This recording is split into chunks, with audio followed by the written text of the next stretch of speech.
Welcome to Reps Plus Real Talk, a podcast hosted by two London-based personal trainers. We blend fitness, dating, and self-mastery. We speak to ambitious professionals who train but crave deeper results in their body, relationships, and confidence.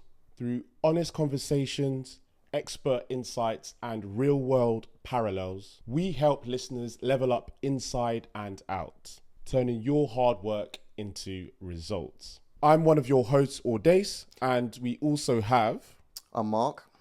And today we have a very special guest, Hannah Armah, nutritionist, who will be coming onto our pod today. And some of the topics we will cover, I will hand over to Mark to let us dig into that a little bit. Yeah, so we'll be looking into just a little bit of background into our guest. So she'll be talking about just like her nutrition background, some of the things she's learned over the years through coaching some of her clients. We're going to take a deeper dive into the nutrition aspects of things, tackling just like dieting culture, myths and trends surrounding by nutrition. And then we will finish up with an open conversation just about today's dating scene and how to navigate it. For sure. Yeah, and let's get into this episode. Let's do it. We got you one, Hannah. I feel privileged. Yeah. Oh, it's been a long time. I haven't seen you. What, 4 months, 3 months? How long has it been? Yeah, because I reckon, maybe. Because I think, like, what are we now? September going October. June was probably the last time I was June was the last time. Yeah. That's mad. When's the last time you saw Mark? I was thinking, that's going to be like Sulfit Day, isn't it? R.I.P. So, yeah. So that's 2.5 years now? Yeah. We're going? No, but I reckon we've seen each other since then. Do you not think we all, like, must have done something, like, together? I don't Maybe think not. So. Yeah, no, because I can't think of anything. Do you know, it's crazy looking back on it, just like how we all got started. Obviously the backstory with like Soulfit and how we all got started. Oh yeah, we won't name where we all started with PT and whatever else. We refuse to. We'll just bleep it out. We'll just bleep it out, worst case scenario. But that's the rule. Let's try not to say. They will not be named. But yeah, like it's because they're crazy stories. They're actually crazy stories. It's not like your everyday thing. And, like, I look back and I'm like, no regrets with any of them because it's built us to where we are now. 100%. 100%, yeah. We wouldn't all have these connections if we didn't have that place we started at. Yeah, true. We wouldn't have had Soulfit. Like all of that. The clients that you guys have now, so clients that I still have now, all came from those sort of places. And as much as it was not necessarily the best of the best hubs, like it was something cool about like being, sometimes we were amongst like 35 trainers in one building. That's mad. And That's everyone, peak. like I just remember sometimes like vibes on a Friday. Yeah. They were great, like, and everyone knew everyone. Everyone was like, "Hey, you're right." Like, and I would say, there was a lack of like the progression and I suppose looking after your staff and stuff like that. But like the kind of people we all got to meet and just kind of like rub shoulders with, I was like, no, that was a cool place, like to at least start out and give you confidence to then go off elsewhere. 100%. Yeah. I agree. Definitely no regrets. And what I was able to learn being in that environment, surrounded by everybody, like. If I hadn't have done that, I probably wouldn't be in the position I'm in now, realistically. Definitely. So it's all a learning curve, and that's what I really kind of like appreciate. And it allows you to develop those mental calluses to just keep it stepping and keep moving forwards. Yeah. But okay. So we need to let our listeners, our viewers, get to know you a little bit more. Because obviously me and Mark, we know you. Yeah. We go way back. Yeah, we go way back. But the listeners are like, who's this Hannah? Who is she? So yeah, let's get to know you. Let's get to know you for the listeners and the viewers. So I want you to, let's just we're going to let you introduce yourself. Just how would you introduce yourself? Like, people you don't know, like, what would be the way you'd introduce yourself? Cool. I am a nutritionist and a personal trainer. I, once upon a time, years ago, used to be a dancer and then didn't really work out for me. It wasn't my kind of cup of tea at all by the time I graduated. And I kind of fell into a bit of a hole of disordered eating patterns, which led me into health, caring about my health. And then I liked learning, and I also then liked teaching other people. So I kind of gradually built up a bit of a base, worked in personal training businesses, and then kind of just kept on studying as well. And that for me was like starting to realize, one, love people, Sometimes hate them, but love them, and love working with them and helping them. And there's that feeling that I'm like, oh, you just can't beat that like connection with someone. And then what you can do from there, because if you build your connection, there's trust, and then you can teach. And yeah, that's kind of, I feel like, where I've gotten in my like life, and I'm like, I'm not done yet. And yeah, I'm excited to sort of see where this can go. But I also just think like, yeah, that is me. Every single job I've ever done has been around people. And I've realized there's something about it. There must be something I like, and I'm a bit of like an empath. I like to like understand how people feel, really get deep with them. Don't like sort of small talk. I hate all that. Like, what's the weather saying? No, I don't care. It's cold. Yeah, okay? it's cold. It's cold. That's it. Yeah. We're in the UK. It's cold every day. We know this. Jesus. Yeah. Oh So my for Lord. me, there's something about connecting and understanding, and also making people feel heard. That makes me just like literally like warm inside. But like knowing when they can feed back afterwards and be like, thank you. Obviously, it's like an ego boost, isn't it? It's a pat on the back. But knowing you've actually made an impact, that's something that I feel like I've done, hopefully. And I'm sort of trying to do that. So yeah, that's kind of what I do now. Giving like therapist kind of vibes. It is a bit, which is weird, isn't it? Like, I don't know. I definitely do not claim to be a therapist at all. But you can understand like when you start connecting with people, and I do believe like a lot of people have mentioned this to me before, because I'm so fascinated by how we work and why we do certain things. I do think the next thing that I'll look at, maybe even studying, will be a bit more focused around whether it is like sports psychology or food and psychology, something where we're talking about people, like, and what makes us tick, like the mindsets behind things, because it's not always about, like, the science is a science and it will forever evolve, and there'll be claims here, there and everywhere that will now be outdated, which is fine. But it's also like, you're talking about the individual and the human being in front of you, and that's what I'm more interested in. So I feel like that's how I've kind of like based my work on now, and that's something I'm really excited to kind of keep building. I think I've always say this to you, Mark, how I think we're in the business of behavior change. Completely. So actually just like understanding the psychology of what causes people to behave the way they do, how we can then have an impact on that psychology, is actually more important than knowing the science behind trading and food. Because if you don't know how to impart that knowledge or get them to have the correct patterns of behavior to help them get to the goal that they want, then it's completely futile. You could have a PhD in, you can't communicate if you can't communicate. Or it's almost like translating it. So like, you've learned a language of something, how do you translate that to the person in front of you, not knowing what their knowledge already is, not knowing what their beginning state is, also things that they may not have even shared with you or disclosed with you yet. Because there's parts of people that all of a sudden they start telling you stuff and you're like, I wish I'd known this like 6 months ago, which is life. Like, we get that. But like, then knowing how to translate this information into that person to actually then help them and actually get something sustainable and actually improve their life. And I think there's something about impacting someone in such a positive way is like, it's banging. It's banging. No, it's very fulfilling, to be fair. And you're right, like the science acts as like a framework or like a start point. But you need to be able to navigate it deeper from that point afterwards, because like you say, the efforts are kind of futile if you can't translate it or communicate it in a way 100%. for that person to really internalize it and Yeah. ultimately be able to action it. Because it gives me the, like, it does give me the ick a little bit with people who like overdo it on like the terminology, and we're like, we get it, like you've done your study and whatever, but like that's not relatable for a lot of people. It's ego, exactly that. Ego. Like if you've got to sit there and cite all these studies and cite all these papers you've written and whatever, it's a bit like, and like you're not a better person anyway. Yeah, you might have a little bit more knowledge, but if you can't translate that, that's not going to do it for me. Yeah. And I've like, even myself recently, I'm like, oh, I want to get a new coach, all this stuff, and I was looking at different coaches, and some of them I'm like, gosh, their caliber of like what they've done is unreal. Yeah, and I'm like, cool, but can you actually relate to me?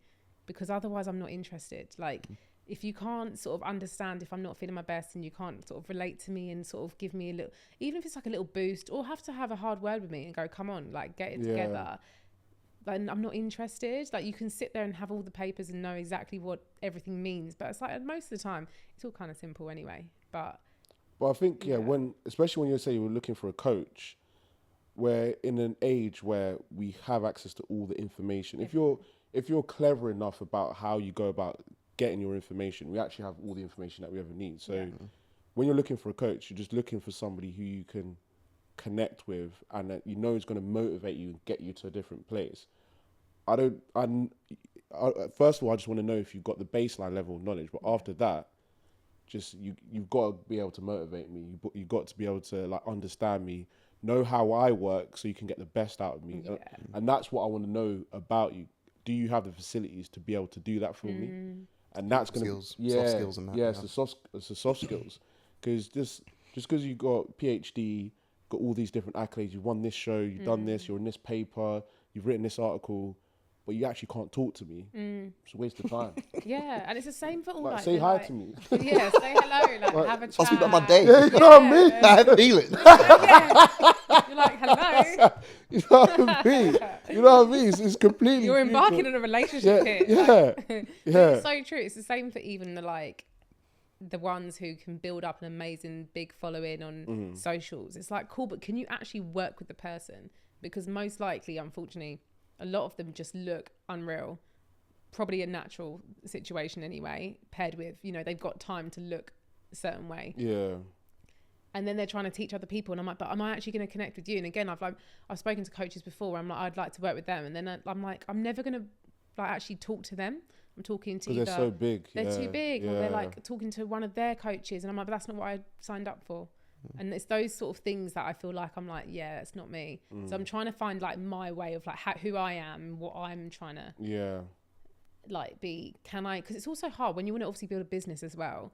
Clearly, you want money coming in. Clearly, you want some footfall, quite a lot of it as well.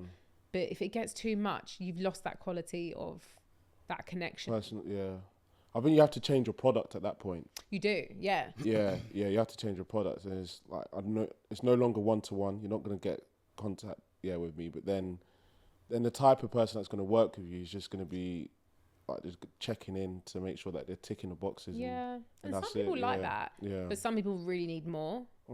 And I feel like I definitely learned over time over what I've been doing. And in terms of like, if I could literally define who I am, I'm like, yeah, I'm going to be your best mate, but I'm also going to like tell you when you need to crack on, because that's the point. Like, you've paid me for a reason. You've come to me for results. So that's what you're going to get from me. Obviously, that comes down to also a lot of like managing expectations. One of my biggest things that I feel like we have to do from day dot. I was going to ask you actually, because you brought up the business side of things. Like from your perspective, how would you define success, and has your definition of success kind of changed over time since you've been, running your business and whatnot? Yeah. Oh God, that's a weird one, isn't it? Because like success could be like we're making money, which I think that is to some degree, because obviously that shows something's working, a sale's going through in some way. But what's your definition? My definition would be like being happy and knowing I'm actually doing a good job. Okay. As well, because like I really find I've noticed over the last few years, integrity is really big for me. Like if I'm doing a job, I want to make sure I'm doing it right for that person. I'm applying the right knowledge. I'm not faking things. I'm not lying to them. And I feel like I'm starting to build that level of success in that sense. People are coming to me to work with them, not only getting results, but they know I'm doing it because I actually care about it. So for me, there's like a sense of fulfillment that I feel like I'm getting. So for me, that's success. Being good at it, but like also doing it with the right amount of integrity as well. And like being happy, but like happiness is not the only emotion out there. Like there's loads of other different that come with it. And I think sometimes people think of like waiting to get to that point of I'm going to be really happy now that I've done it. But it's like success can be forever. Like you can just keep changing and progressing and like morphing into whatever you deem is more successful. And I think at this point, I'm reaching that. Who knows what it'll look like in 5 years? I was going to say, I've just found myself just pushing the finishing line back. Yeah. After every year, or after every couple years or whatever. I also understand that's part of the process as well. Like constant pursuit of progress and success. The pursuit of greatness just keeps going. The mountain keeps on getting taller. Which is cool. The only thing I do think, and a lot of people I know, is just don't do this now. Also be present in what you got now. That's the tough part. Is what you got in. Gratitude. Being present but still having enough motivation to push. but also realizing that you're actually in a good spot as well. That's it. Yeah, Yeah. yeah. That's something I think I'm trying to do more of, is be a bit like, even like vocally being like, oh, I've done like a lot of work today and I feel really good about that. And like, oh, I had the best call with this client today and I feel like they've really like understood it and like, oh my God, look at the results, like that. And sitting in that instead of being like, okay, next one, you know. So for me, it's like, yeah, constant in pursuit. It's always the way. And it's the reality of the world we're in as well. I think that's a nice segue into advice. What's one piece of advice you love giving but struggle to follow yourself? God. Give yourself some compassion. That's a good one, actually. Give yourself, ooh. I don't do that. I don't think many of us do. It's a difficult one because giving yourself compassion, especially when It sounds like an excuse to me. Yeah, that's the thing. So when you've got goals that you're trying to achieve, and you're not quite like performing at the level you need to attain those goals, it's difficult to give yourself compassion. But compassion doesn't have to be like, oh, never mind, you sit down today, let's have a rest. Compassion can be like, no, come on, like, okay, so you said you wanted to do this. Now let's go back. What was your goal? Let's talk about it. Okay, maybe today you can't tick off eating 200 grams of protein, but let's try and get to like 170 grams today. I think you can do that. That's compassion as well. So it's being able to like reason with yourself, and it's almost like negotiating yourself. And like, I don't think we're all that good at doing it ourselves. I can do that to a client, honestly. The amount of times they're like, I've failed, or I haven't done this right. No, you haven't. Yeah, no, you're right. No, you know, we start again tomorrow. Yeah. So And I think good there's a difference. Yeah, there's a difference. Yeah, being a bit too like, you know, you got to find like something in between. Yeah. You know. No, I think as long as it's not, this is just my reasoning, as long as it's not self-sabotage That's it. that I'm engaging in with like mentally the kind of like conversation I'm having with myself, then I'm fine. But I don't feel the need to kind of like, oh, it's okay, Mark. No. I don't do that. No. As long as I don't self-sabotage, Yeah. then it's fine. Yeah. That's compassionate enough. Yeah, for me. Exactly. Makes Because sense. I think people think compassion is soft. But compassion can be that tough love that you need. That's it's a like fair point, actually. when people talk about It does. self-care, Very fair they're like, point. oh, self-care day. And I'm like, that doesn't mean you have to like laze on the sofa for like the whole day. Binging And on- binge on food and Netflix or whatever. Don't get me wrong, for sometimes you just need that moment of like just stillness and doing nothing. Yeah. But also self-care can be being like, let me make a meal that's going to be so nourishing for me, that's going to make myself feel better, even if I'm feeling really rubbish that day. That's self-care as well. Or no, do you know what? I said I would do it. Let me go and get my steps in and go for this nice long walk. I'll put a podcast in, this podcast. But, you know. Love that. Yeah, we love that. Have a little, you feel better. No, for real. Brilliant. I was going to say, question I want to ask, what is something people often get wrong about you? Jeez. These are good questions, It's aren't a they? great question. I wasn't ready. Oh my God. What people get wrong about me? I don't know. I think it depends who you ask. Like if I looked at it like from a client point of view, they would honestly think that like I'm ticking the boxes all the time, and I'm like, I don't ever step a foot out of line because I'm preaching obviously a certain way of living. So I think they forget like, like I like a glass of wine, or I like a piece of cake, or like, do you know what I mean? Or yeah, sometimes I don't go to the gym. Yeah. And even I should have, but I don't. So I think there's a bit of that. And then I think probably on more of like a personal, but people probably think I'm far more confident and secure than I actually am. But I'm like, we're in a world where we're trying to impress people all the time. There's a lot of insecurities that come from that. Yeah. I don't know, I just think if I was really that confident in myself, I wouldn't be, you know, so pumped about when I get a brand new client and I'm like, because that means so much to me. Like, oh, someone wants to work with me. Like, that's cool, you know? So I'd say like two different types of people. It's like on a personal point of view from like, I think people think I'm far more confident and self-aware and all of that. But yeah. No, that's fair. It's actually super common. Yeah. Just that, you know, whether it's like insecurity or just like lacking confidence and being in the fitness space. Yeah. Like I would argue the majority of trainers kind of come from that kind of angle. And the thing is, Whether it's aesthetically in like your body or Yeah. just whatever. some of the worst body dysmorphia is people within the fitness industry. Yeah. I'd agree Yeah. with that, yeah. There's a reason why Yeah. there are so many people. If you actually look at, like, especially on socials, the people in fitness industry, why they do what I eat in a day, which I hate, with a body check. It's trending. Yeah, it's trending, right? Very annoying. But they do it with like a body check in the mirror. They also tell everyone what their like macros are. I'm like, you do realise you're essentially keeping, like, you're almost allowing the public to keep tabs on what you're eating.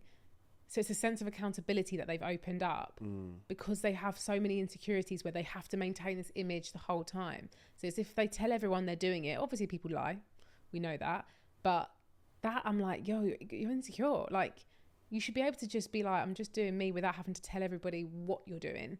Obviously, social media is powerful in a sense. People like to do that. They buy into it. Yeah. But you realise like how people are so not secure in themselves and their bodies. They're obsessed with checking their bodies in the mirror every minute or on camera and like having to stand a certain way. And like, yeah, it's unfortunately has become huge, especially in our industry. But also like annoying, like the audience sometimes expect you to like uphold this physique that's not always attainable, sustainable. Yeah, it's a very difficult one because especially when we're in business, when you're trying to get clients, you're trying to speak to people and trying to connect with what maybe their expectation of us is, so we can hook them in and get them into our space. But that might not actually be the reality. Then we get scared of just like, if I was to be like 100% real with a lot of my clients about how I even ate on the weekend, they wouldn't believe it.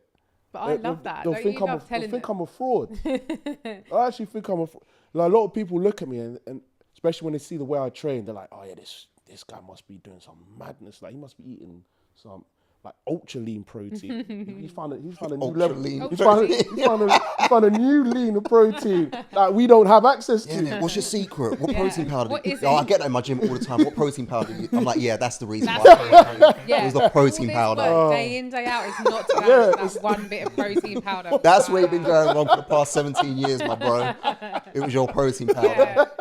You hit the nail on the head. That's so true. Stuff like that. And I'm like, no, I'm actually just normal like you, but maybe just maybe a little bit more consistency. Yeah, maybe like maybe 20-30% more discipline. But actually, on the whole, it's not that it's not that crazy what I do on a day to day in comparison to like the average person. I also realized that I'm very good at eyeballing calories. A lot better than the average person. Yeah, but that comes with time. That's time, practice. Experience, and practice. Because you've probably not done it for ages, but think when you were doing it, how consistent you were and how like meticulous you were about tracking calories. Because I remember when I first started doing it, I remember I was so hot, like soul crushing when I actually measured out like a normal sized portion of rice for like one person. Yeah. It's nothing. Peanut butter. It's absolutely nothing. And come on, like culturally, right? Yeah. You don't know. It's not rice. There's leftover in the pan. Trust. And no wonder I felt so full after that meal. For real. Enough calories. Straight into a coma. Why did I used to sleep after every meal at grandma's? I'm doing that top money. Oh Lord. But I think that also, like you said, like it does come from time experience, right? And I've literally had this conversation with a client I had yesterday, brand new to looking at how food, like what an actual portion looks like.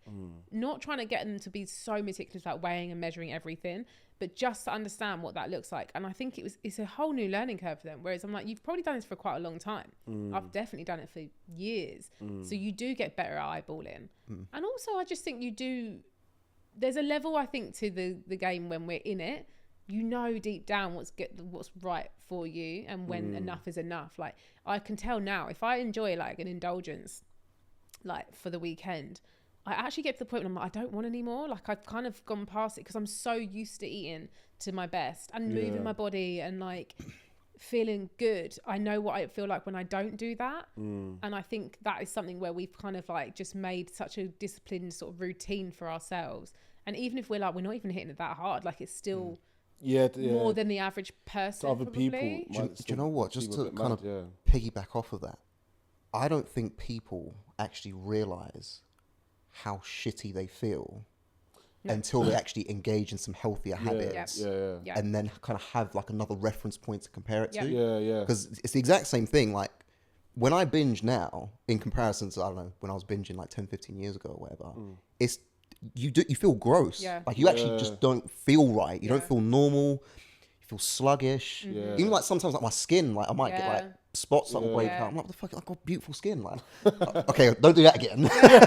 Right? But it's just like, if you actually don't have that reference point, you might feel a little bit, I'm just a bit tired, but I'm a bit bloated. But until you actually have another reference point, you actually don't realize how significant that feeling and that damage you're doing actually to your body. It's insane. It's like, we're not even saying it to be preachy. It's like, it's not good for you to be engaging in these habits like consistently. No wonder like you're lethargic. You're a shitty mood. Your relationships are impacted because of these habits. Like, you don't want that for yourself. No. Like, we're not saying it because like we're trying to boost our own ego. Yeah. Like, because we know what's like good for the body, and like It also like it doesn't take that long to feel the better effects as well. Like I literally was chatting with a client last night who was, they were in it, like they're from the US. They have a lot of like ultra processed foods at their doorstep. Yeah. And I've literally said to them, right, we're just going to reduce a bit of that and include a little bit more of the like fresh greens and like fruit, more fiber, grains, maybe cook a couple of things from scratch. And I'm like, not saying every day, not every meal prep, like just a few things. And they were like, I don't feel tired anymore, or I don't feel bloated anymore. And I'm like, yeah, like It comes as such a shock it's as a well. shock. Yeah. And like that's The American, for some people, that's a reality. The American diet, It's a whole different level. would actually put me 6 foot under if I was there for a week. I reckon I'll be struggling. Do you know? I'm not gonna lie, I low-key kind of like it. Yeah. Something. It is kind of cool. If you were there for a month, I mean, look, I don't stereotypical- think I could consistently, like for a month, engage in that kind of eating culture and the foods that I eat and whatever. But like a solid week, I'd enjoy it. But I'd But that's low-key kind of a regret one-off it. for you. It would be a one-off for me And in that that's out case. of your norm, innit? I would be able to. I would get to a point where I was like, look, this doesn't feel comfortable. This isn't nice. I had my fun, but okay. That's what I'm saying. Like a month solid. I did it for 3 months. I went and did Camp America when I was like 18, 19. yeah. I came back at least a stone heavier. And it happens like, you know when it happened, like, and you're like, hold on. Oh, at least. Yeah. What is waistcoat? Yeah. Literally. And like we ate what we had access to, and obviously everything was like novelty. Like you're like, oh my god, I'll try this, try that, try that. And do you remember? Do you know like the cereal cinnamon grahams or cinnamon squares, whatever they're called now? Curiously cinnamon. Yeah, no, I think yeah. Love them, right? You go there, cinnamon toast crunch. The sugar is unreal. I remember getting so used to it. Like within a week, I was like, oh, this is sweet, but it's nice, whatever. Enjoying a bit. And I'm talking a little bit, a tiny little portion. I got so used to having that regularly. When I came back home, I was like, these are bland. Like, I didn't get it. It tastes like cardboard. Yeah. And you realise, like, we have such different standards of food. Like, we actually do have different standards of food in the UK. And the amount of sugar. And also, like, I was trying things like, I tried a Twinkie and I was like, I don't get it. Like, it tasted literally just like artificial cake. And I thought, this is what people like. Like, but you can see how quickly you get into it. So much cheaper than healthy food there. Yeah. So much cheaper. Like, it was wild. It's a lot cheaper, and like when you eat those foods, your body, it does just crave it more. You get that dopamine rush. Yeah. And then You they eat it in become like addictive. 2 seconds. Yeah. You're like, I'm not full. Let's have another one. It's actually a recipe for disaster. It's actually low-key, it's like crack. It is. It really is. Like the impact it has on the body, how easy, accessible it is, how cheap it is, Yeah. how easy it is just to like binge it. It's actually insane. Like you really have to know what it is you're dealing with, and this is why the tracking aspect is actually so important, because it helps kind of give you that reality check, because a lot of people just don't know what they're eating. I think that's one of the biggest problems. People have no awareness of it, and like there's no education. We never learnt any of this in school. Yeah, that's true. You just ate what was like deemed like healthy. And I remember having a conversation not long ago with someone who was like, is it really this hard to like maintain a healthy physique, you know, to have to do all this? And I'm like, yeah, in today's age, Yeah, it's a lot harder. Yeah. we have Uber Eats at our doorstep, right? Or we can get in our car to go somewhere. We're not walking everywhere anymore. Yeah. And so to maintain a healthy physique, it actually, or healthy, even just weight for your health, like that is actually work now.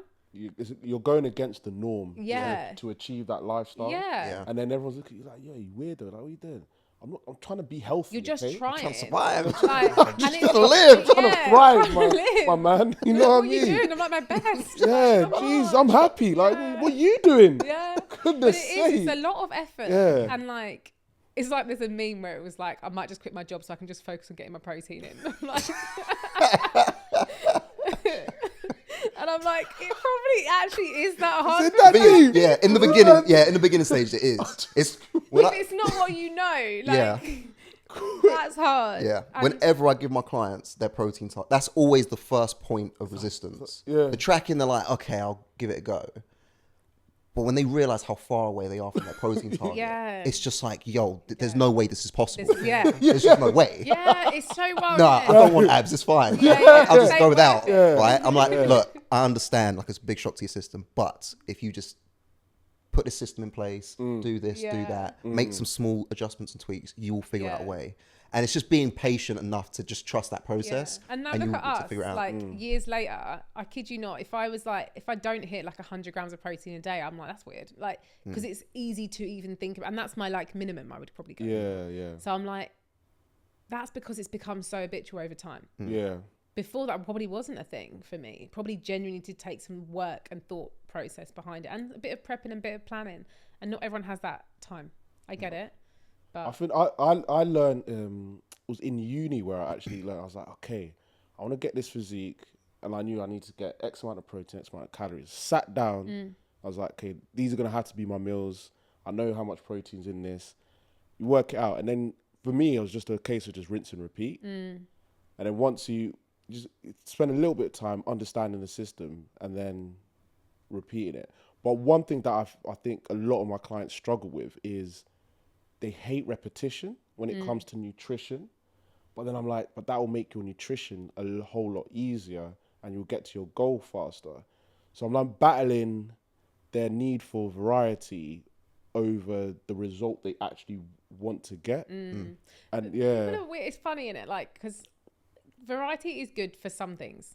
Like, we want more like gut diversity. So we want more different types of like plants in our diet, right? But really, most of us are creatures of habit. There was like a stat I heard about, like, it was something like we actually eat the same like 7 different like say dinners just on repeat forever, right? So why are people so worried about repetition? Like, we do that anyway. Yeah, true. I was going to say, in every other aspect of your We're all life, your creatures of comfort habit. with the repetition. You're comfortable with repetition. Yeah. Right? But to me, when I hear that, it's just an excuse. Excuse. I'll be honest, I don't entertain it. I'm just like, eat your flipping food. Yeah. Because in any other aspect of your life, you don't mind that repetition. You have no problem sitting on your ass for 2-3 hours straight watching that same bullshit Yeah. thing on Netflix that you've seen 20 times over. Yeah. It's true. Right? Get That's over repetition. yourself and eat Yeah, that chicken breast. And also, like, doesn't have to be over, like, I feel people go from one extreme to another, innit? Like, I look at it as like, cool, maybe repeat like all your breakfast and lunch. Makes life easy, right? You can prep that in advance. You know what you're going to get in the supermarket. Then maybe make your dinners a little bit more varied even then. And I'm like, I'm not saying like mad different every night. I'm talking like maybe change the vegetable, change the seasoning, maybe change the source of protein, change the grain. Like, but really that base should still kind of be set. Yeah. And I think people they resist because it is probably hard, and I don't know, some people just can't cook, I'm not gonna lie, but I just see some things where I'm like, chuck some seasoning on that, please. Like, Do you know what I was picturing? Imagining you checking in with one of your clients. Go on, take a picture of one of your meals for me. Oh, that looks wonderful. It's like, no wonder you don't like no cooking. wonder you hate this. Like, No wonder you're always looking for McDonald's. no wonder you're upset because this is what. Oh, that chicken looks a bit pink. Yeah. Oh, Just that's plain, funny. you know, you're like, Yeah. come on. Like, Yeah, you it's can true. add, No, it's like, come on. You're not in prison. You can add flavour. Like, Yeah. and I think, no, they think healthy is plain and boring. Yeah, that's. And I'm like, that's not, healthy You is can- balance and you can like season variety. things to hell and still make it Yeah. part of like healthy balance, like diet. Completely. And Yeah. I realised that It upsets me. Oh man, Let's work through this. Is there a list? No. Caveat. No. Yeah, no, Because it's all we're good. creating loads of We've actually conversation. touched upon a Like few some things. of the stuff from like in the next bit, but we'll finish off the get to know you phase real quick. How has training affected your life, would you say? God, like training has completely bettered my life. Like I go through dips of being motivated to train, but that's just normal because I have just discipline to have to do it anyway.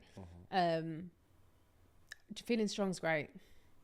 I can't have a negative about it, you know, like being able to do things with ease is the point for me. Like, you know, like people think about like hitting a PB in the gym is cool. Yeah. Like it's good for your ego, obviously good for your body, depending what it is. But to literally be able to achieve like normal daily tasks and not feel like knackered or get myself injured, like it makes no sense To be able to look at a hill and be like, yeah, I got this. I got it. It's actually not even a thought process. It's not, yeah. No. Even simple things like going up steps. Literally. And one client's be like, oh yeah, I feel better about climbing steps. I'm like, Which like is amazing when you're like again, it goes back to that that's whole you what don't I have a didn't reference know. point to Exactly. compare it to. But like, yeah, You should train. You like, should feel okay going up steps. You know what I Yeah. mean? But like, reality is people don't. It's Like, mad. You imagine just looking at the steps in your house. Yeah. Hey. I Hey, man. Hey, we're moving to a bungalow, Yeah. ASAP.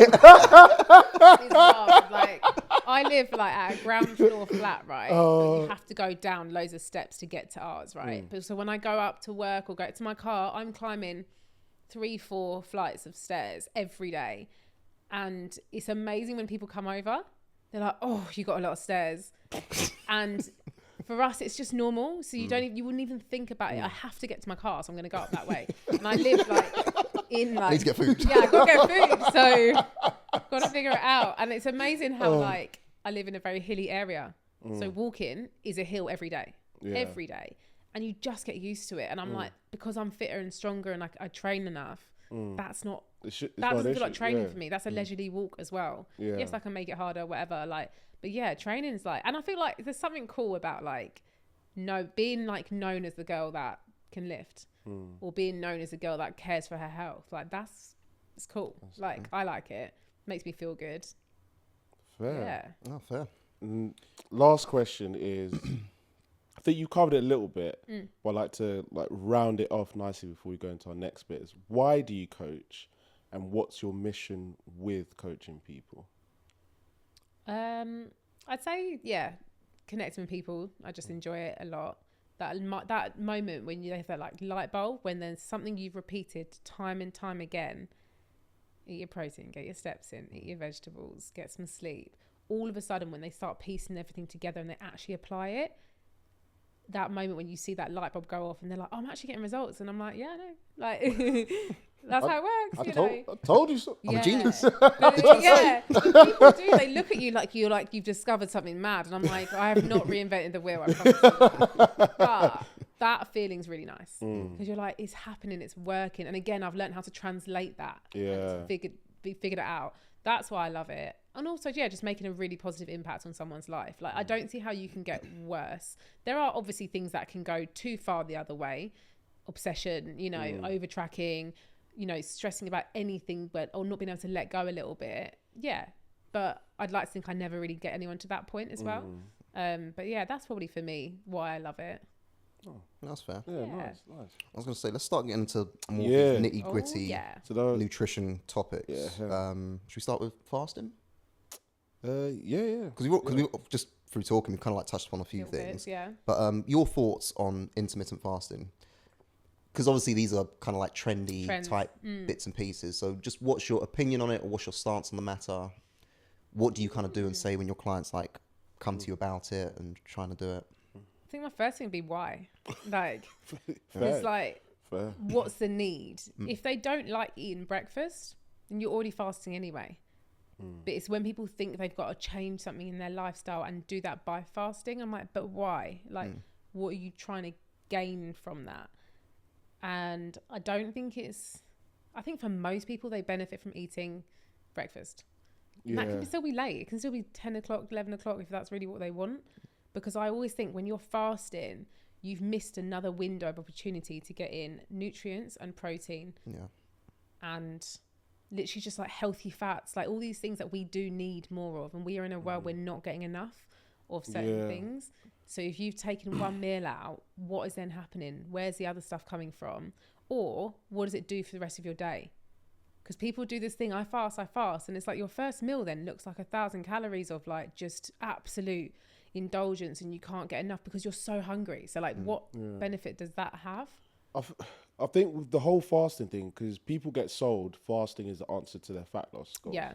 And it's because people become I feel obsessed with, I need to lose fat, and almost go to the point by any means necessary. Yeah. And then when they actually get involved with the process of like cutting out so much so they can create that calorie deficit, lose fat, then they're like, oh, but I feel shit doing this. Yeah. And then the reason why is because they're not getting enough nutrients in the sense of like vitamins, minerals, protein, etc. So now they've encountered another problem. So then how do you then dial someone back in? Oh, well, I'm losing the weight. I'm losing a bit of fat, but like I feel rubbish, but I don't have the energy to train now. Like my focus at work is going down. And then your first thing will be, well, got to eat a bit more. Like, with some of this stuff in. So like how would you then help somebody who's so hell-bent on that fat loss goal and say, like, I think intermittent fasting is the answer? Yeah, I think I'd have to look at their lifestyle. Like if they're people that like to get up and be active in the morning, I'd be like, you need to have something. And don't get me wrong, it's hard. I reckon if you're training at like 5 a.m, that's really tough. But that also could look like a drink, something where you've just got some carbs in there, because your brain and your body's preferred source of energy is carbohydrates. If you're not feeding that, where are you getting this fuel from? We have stored energy, everyone's got some, and that's in fat and in glycogen, but at the same time, we don't almost want to tap into that, because that's not going to help you. You're not going to feel great from it. You most likely feel a bit sluggish. You're probably not going to hit some PBs. And even the same for work. Imagine going to work, you haven't given your brain the fuel that it needs, and you started your day on like already like a downward sort of phase. Yeah. I suppose I would probably encourage first thing would just start small, start with a little snack. Start at 10 o'clock. Like that's a late breakfast really anyway. 10 or 11 o'clock. Start with something small that you actually enjoy. Don't force yourself to eat something that's ridiculous that you don't like, or that's too big and over-facing, because that's not going to get you anywhere. And I'm not against fasting. For some people, it genuinely works and they feel good for it. But I think for most people, especially if they're doing it for a fat loss point of view, I'm like, it's not going to be sustained for that long. At some point, you're going to want to eat that first meal again early, and then you're going to think you've fallen off the wagon. But that's not how it goes. Like at the end of the day, if the energy balance has been made unbalanced, it's going to do its job. Yeah. It doesn't really matter if you decide you want to have breakfast or not. So I think the most problematic thing with like fasting protocols is not so much like that first meal that you're skipping, it's more the social weekends. Yeah. I think that's the biggest barrier, because you've got that much less wiggle room to be, because how do you navigate sticking to the fast and you want to be binging on alcohol or going out for brunch with your friend? Like it's much harder to navigate. So you might as well just give yourself a bit more space to have those free meals or whatever it might be. And just, you know what I mean, don't make your life difficult unnecessarily. That's what it is most of the time. And it just encourages like overcompensating afterwards. I just think like, even like that, imagine you're like, okay, I fast Monday to Friday, then it's like the weekend comes and you've got bottomless brunch. They're going, not today. Yeah. I've got another 2 more hours before I can. You just wouldn't. Like, You wouldn't. and also then, or if you decide to do it, you're like, you've never eaten. It's like you've never eaten food before, and you're like going crazy. And I'm like, I just don't really. I don't know many people that it works for. Some people genuinely, like I've had a couple of clients that genuinely have like digestive distress in the morning. Yeah. So they decide I need to wait to eat, or they have to start really slow. So that will look like having, you know, some water with literally like not even a whole piece of toast, like something just to get them sort of started. Otherwise they literally get like stomach gripes because their stomach's not happy with it. And that's obviously based on a very individual situation. But for most people, I would say, like, if you can, please do. But it doesn't have to be much. Like, it can be something small, can't it? Start there and then go from there. And most people, it's funny, when you get them back into the habit of eating a bit more, they're like, oh yeah, I'm waking up hungry now for my breakfast. I'm like, yeah, that's because your body's starting to understand when it's ready for some fuel. Like, needs it. It's not a bad thing, you know. No, fair. So what about when it comes to like handling like emotional stress eating and helping somebody navigate that with, like, let's say like their goal is fat loss. What's your advice around like navigating that? Yeah, Because it can be quite a tricky thing for a lot of people, you know, the emotional stress eating and stuff like that. I do feel like a lot of people have, to some degree, some disordered, like eating habit. Yeah. Like whether it's diagnosable or not, I think it's to some degree there is. I think there's a lot of disordered eating. And like eating disorder and disorder eating are two different things as well. Like I used to have an eating disorder. I know exactly what that feels like, and unfortunately that stemmed from emotional dysregulation. Okay. And I understand now what used to trigger that. And disordered eating can be slightly different. It's not necessarily the same diagnosis. A lot of people have it anyway, because sorry, if we're in the industry, probably a lot of people do already. But it's so interesting, like it's checking in with yourself, like when you're in that moment, which is really hard to do. That's like putting a stop on yourself and going, right, what's going on here? Because everyone's tired. Everyone gets a little bit stressed about something. Or even if you want to sort of celebrate, or you feel like that's essentially emotional eating, isn't it? Imagine being like, let's celebrate, let's have a piece of cake, or let's have some champagne and all this sort of thing. But it's being able to understand what's going on, how you feeling, checking in with yourself. And obviously I'm not like a therapist, so I can't necessarily dictate exactly what you should do. But often I find just give yourself 5 minutes to just distract yourself, sit with yourself and be like, what's going on here? It's a coping mechanism. You're either trying to numb something or escape something, or literally just almost like block out what's going on. And I think for a lot of people, like being in that moment and being present, what's happening right now? Why am I feeling like this? And not just being like, oh, I'm sad today. Why are you sad today? What's happened right now? Oh, this happened. My boss said this at work. And almost if you say it out loud, or like you start to actually break it down, Process it. You're processing in a bit. And again, I'm not an expert on it at all, but I've had to learn myself and like how to deal with things like that. What's going on here? Okay, I'm tired. I'm feeling a bit tired. I'm maybe feeling a bit like down. PMS is here and she's hungry today, you know? And it's going, right, but what can I do to make that better? Instead of standing at the cupboard and just picking. And then Biscoff biscuits. Right? They're so good. But like being able to stop and just give yourself a second. And it's so hard, I think, for a lot of people to be able to actually practice that.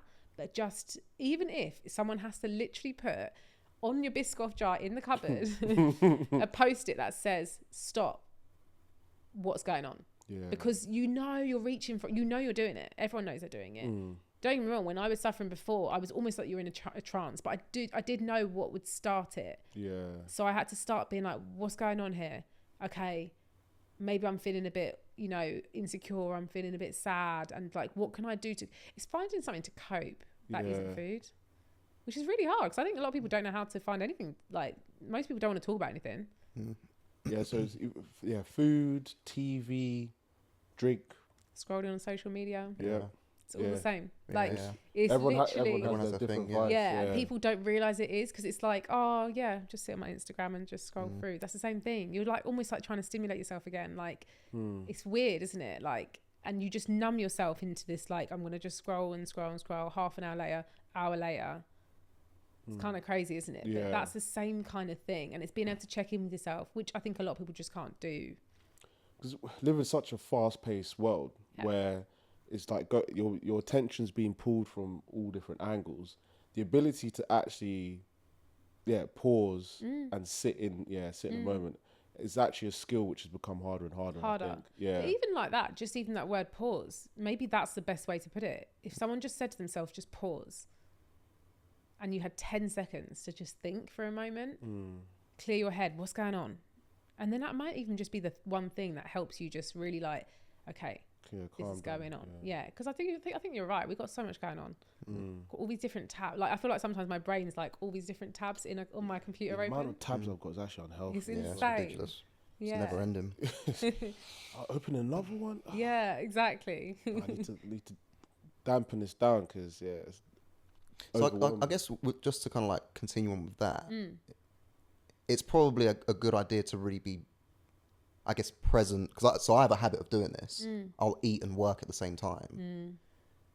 So I guess I probably should make, just with this example, it'd probably be a good idea to not do that. to be a bit more present with the food that I'm Yeah. actually consuming But in that moment in time. But if the food that you're having is nourishing you and is good for you, But if you but think about that digestion. context of being busy with work, keeping it moving, and Yeah. I'm just like reaching Think for about how something. fast you eat when you're distracted. Oh yeah, I inhale food. Even if it's nourishing, like it's just you're not present with it, and it's not easy. I don't do this every day either. Like, don't get me wrong. Like, but I think it is sometimes such a great thing to be able to sit down, and it sounds a bit like, oh, sit down at the table and just eat your dinner. Like, take time, cut things with a knife and fork, put your knife and fork down, chew, have a glass of water, whatever. Most people don't do that. They're in front of the TV, going, or working, or literally eating on the go, driving, quickly eating something. And you eat something like in half the time you probably would have if you actually sat down to eat it or chat with someone over the dinner table or whatever that is. And I think people just don't allow themselves that time. We are on the go all the time. And if you can think about, like, there's only so many hours in our day, and especially now because we're trying to maximize everything, what can we do in those hours of the day? Can we get the most done? It seems efficient to work and eat at the same time, doesn't it? People don't take like a lunch break anymore. Like, they just work through. I used to do it all the time. I used to work in an office and I would sit there during my lunch break, still like on Excel or whatever, just like quickly putting food away. And if someone would be like, oh, do you mind if we have a quick meeting? And then that's your lunch break gone. And it's like, that's the reality for a lot of people. And then you imagine people who are like parents with like young kids. They're putting their needs first. They're not even putting and then they're going, oh, I'll just eat what's on the rest of their plate. And then that's it. Yeah, when it comes to helping parents, when it comes to their eating habits, like you said, putting other people's needs first, that's, I think, a psychological barrier where to try and help them get over. So when it comes to dinner time, you said you've got this goal, we need to make sure you're eating this, but no, I'm doing this because by the time I get to me, I'm trying to go to bed. Yeah. Or I just, like you say, eat what's left over. So what's your advice that you give to parents specifically? I'm not a parent, so I can't necessarily say I know exactly how it will feel, but I'm watching some friends do it now, and you can see the level of overwhelm and how easy it is to literally forget to just drink a glass of water, and even some of them forget to eat. Literally, they're like, I just didn't have the time because baby needs me or little one needs me.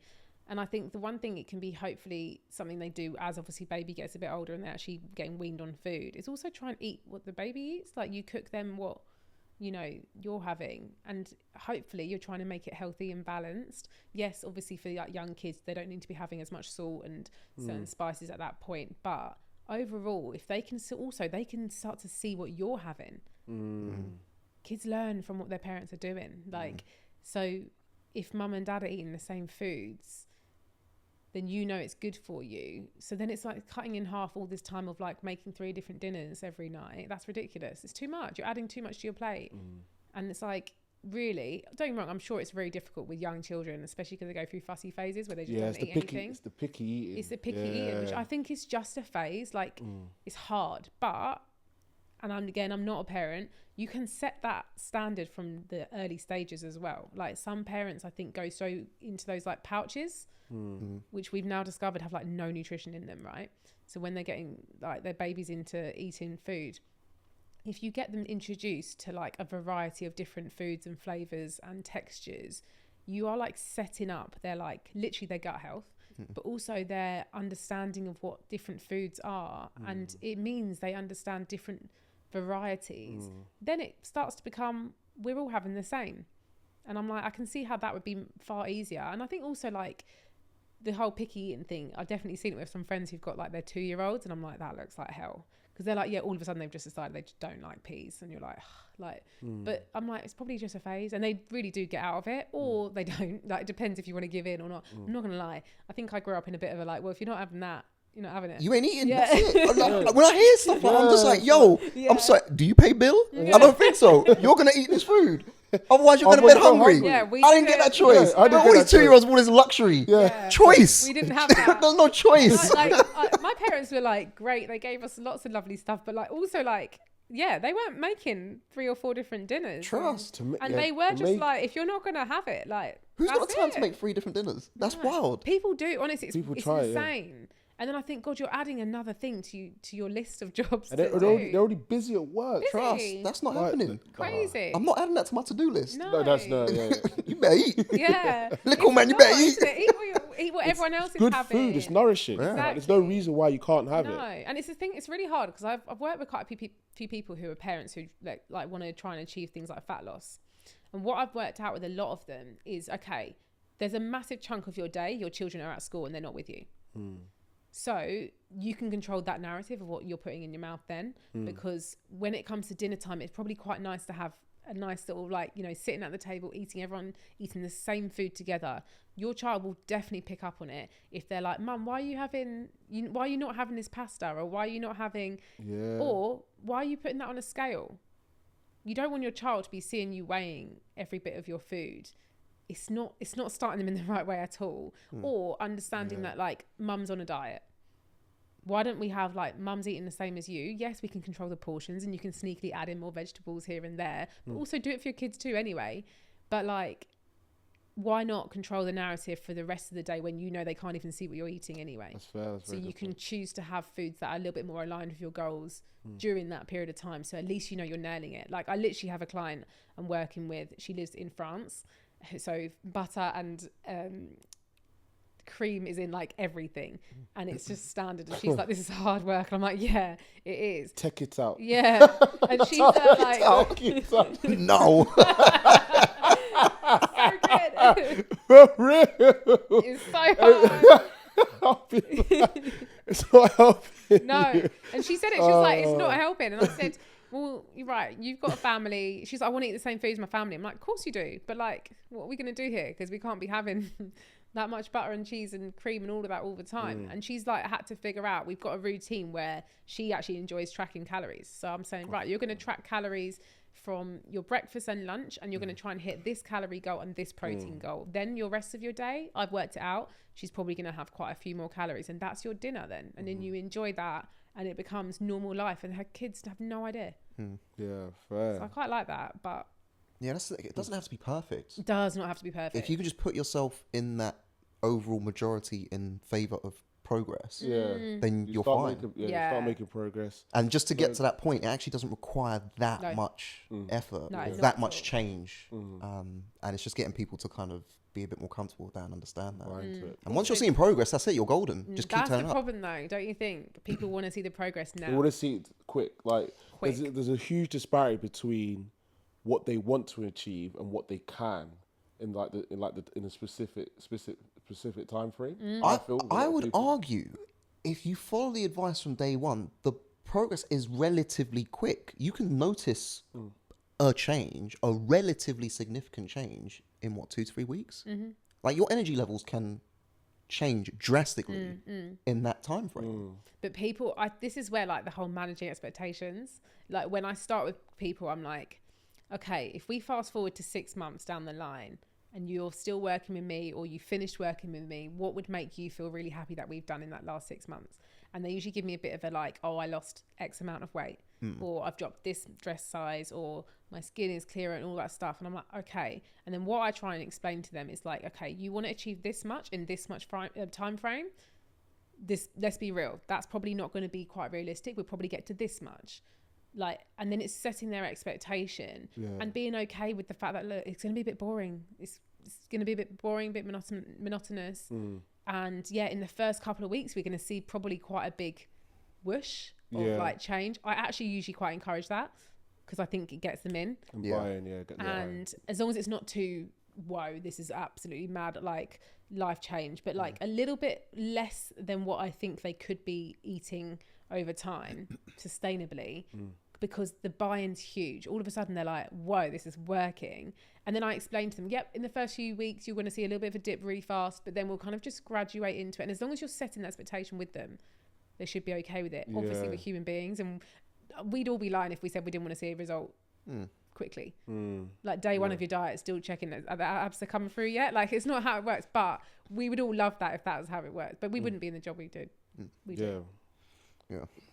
And as a question to kind of sum up, like, a tip that tips that you'd want to give to someone who's working a really busy life, a busy job, if you had a client who only had 10 minutes to do any kind of meal prep for their whole day, what would you tell them to do? 10 minutes. They told you, all I got is 10 minutes to meal prep for the day. What do you get them For to like do? 2 meals or like just everything? Probably for a couple of meals at Couple least. meals, yeah, yeah. Couple of probably meals. for a couple of meals. Okay, easy. Really, you could do like a yogurt bowl to start. You can chuck in some fruit if you want to chuck in some oats, some nuts, some seeds. That literally takes you 3 minutes to prepare. And you could do that 2-3 times. Get your pots out ready. Yep. Be fast on your feet, ready to go. Go. Mm-hmm. Chop up some banana, get some frozen berries in there. Literally handful of seeds, little pinch of nuts, done. So that's breakfast for 3 days, let's say. I'm lactose intolerant. Lactose intolerant, you can get some dairy free. Go on, Hannah. I was about to say, allow it, man. You can Well, go. work with 10 minutes. People are difficult. People People are difficult. They are. People are difficult. They are. Like the amount of times I give It's like, so oh, true. you get, I've got the solution. Yeah. You busting the solution. No. I was like, Yeah. you want to get to your goal or what? It's wild. Yeah, it's But like- yeah, there's lactose no- intolerant, dairy free Yeah. yogurt, or overnight oats. Yeah. You can make a quick little overnight oats. It only really takes about 2 hours for it to like soak up. You do oats, you could do some dairy free milk, you could do a vegan protein powder in there, nuts, seeds, the lot. Done. That takes minutes to do, not even 10. Yeah. You could make a quick lunch. And really, if you're really strapped for time, buy microwave pouches of quinoa and brown rice, buy some cooked chicken, get a can of tuna. Like, you can put them together. Buy pre-chopped veg. Yeah. Ready. And then just a bit of flavouring. Bit of flavour. bit Get of some seasoning. sriracha on there. Get some whatever. Like, make it nice. Like, again, we're not in prison, so you got to try and add something to it. Again, we're not in prison. We're not in prison. We have 24-hour free lockdown, will. bro. Yeah. We have free will. You can add some salt and pepper at least on there. This ain't Guantanamo, you know? Yeah, no. Yeah, so like to me, that's 2 meals Yeah. done. Obviously, if you want to cook something from scratch, bit can be a bit trickier. But like really, actually super quick. That means no cooking. I would really literally good get advice. a can of tuna. You could literally have like a load of salad leaves and chuck that in there. You could quickly microwave a pack of like quinoa and brown rice or whatever, or white rice, whatever you want. Grains, like some lentils or something. Chuck that on there. Chuck in some avocado if you want. Put in sriracha. You've got a nice meal that's really well balanced. Yeah. And that has taken no time at all. And I think that can be done. It's not always the cheapest to buy all those like quick convenient things. Like, I mean, tuna's expensive now, but like, okay, a tin of mackerel, a tin of sardines, like great. Protein, omega-3s. Yeah. Yeah. You can't really go 100%. too wrong. And I think people, they try and overcomplicate it far too much. If you had a little bit more time, if you had like half an hour, you can maybe do a batch cooking of something. You can make a spaghetti bolognese. Yeah. That could be quite good. I think that's the biggest pushback I get one of the biggest is that batch cooking idea where you can just batch cook on the weekend for your week's meals, and then people like still don't have time for that. No. So it's like, oh, okay. I don't know though. Or they We've make an all got excuse. time. Or they It's make just, an yeah, Like, that's, I'm I not gonna know. lie. Yeah. Mindset. Have It's I a got mindset time? thing. Mindset. Just Yeah, not, and you're I- not valuing this Yeah. activity And to you can help also you. like put Yeah. something on that you'd have to be literally over the stove with.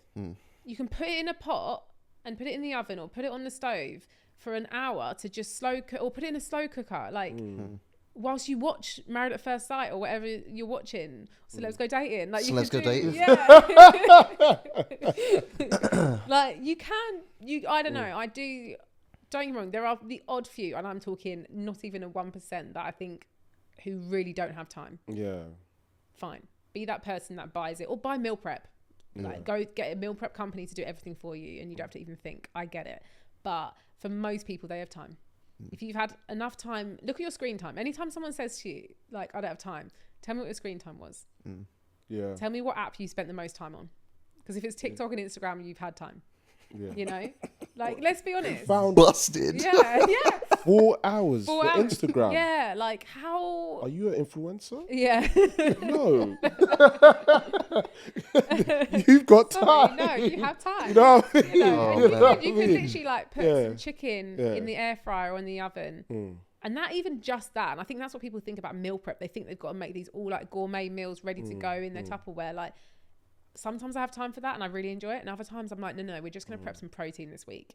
And it's going to be, I'm going to cook a load of chicken breasts, or I'm going to prep a whole batch of like tuna mix, like putting in my like sweet corn, onions, peppers, whatever I want. And it's in a bowl ready to go.